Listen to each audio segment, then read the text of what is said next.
The Soviet facility that was never meant to be found during the Cold War, secrecy was not an exception in the Soviet Union. It was the system. Entire industries operated behind closed doors. Facilities were built in remote locations. Cities appeared without names.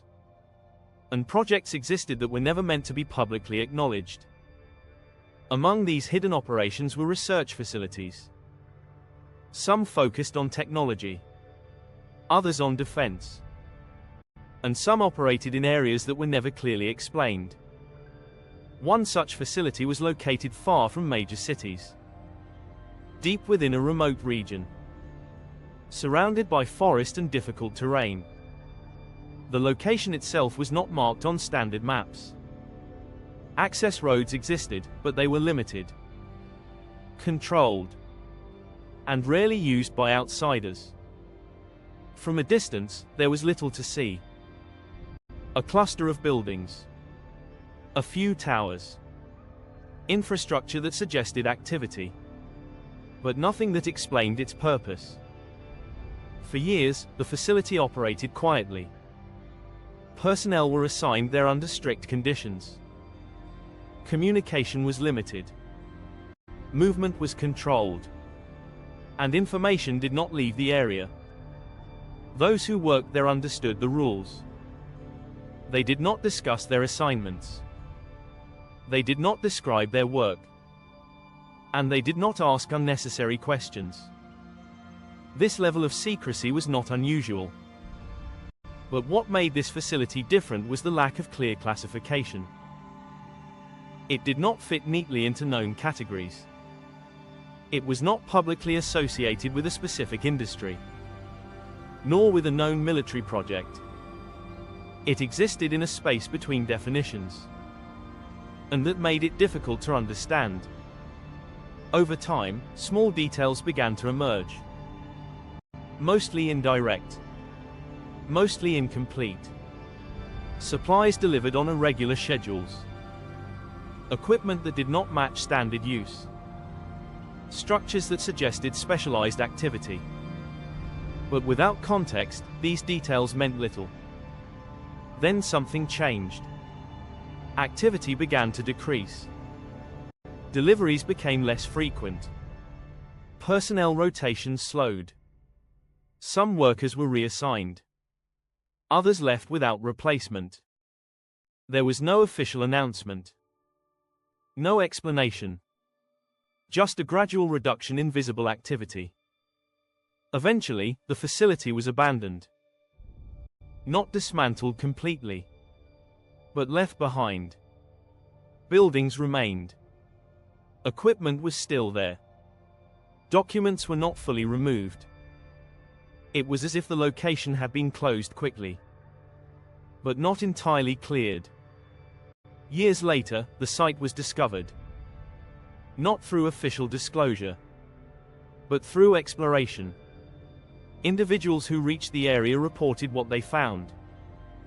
Empty structures, signs of long-term use, and evidence that the facility had once been active, but no clear indication of its purpose.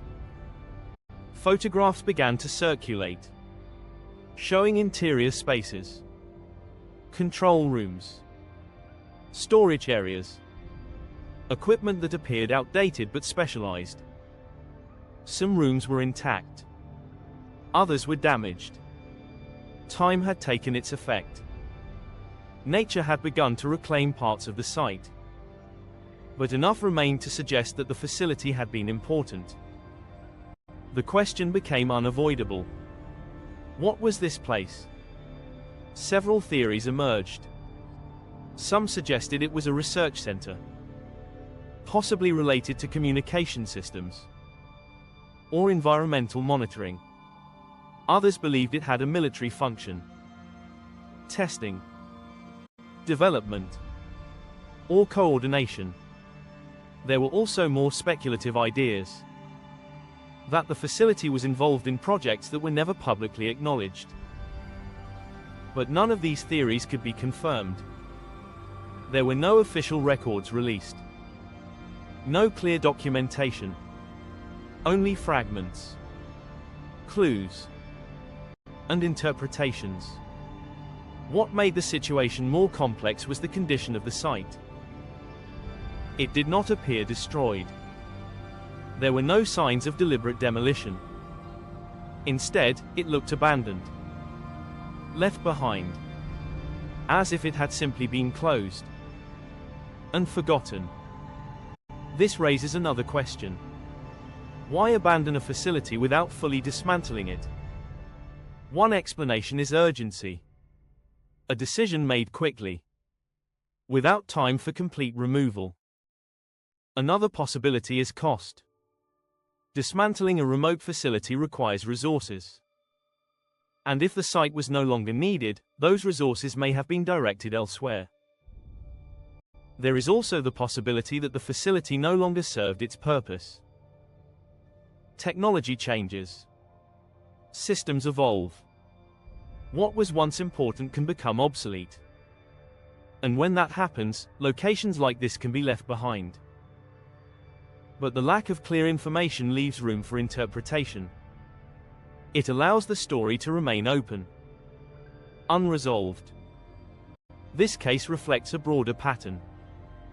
The Soviet Union created many such locations. Hidden, controlled, and sometimes temporary.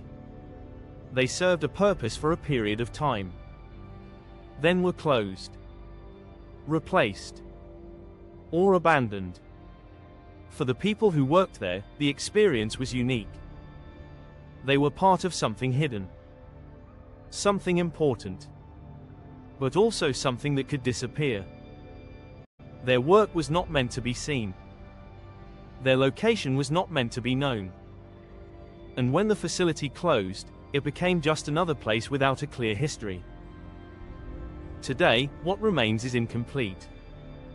Structures, equipment, fragments of information.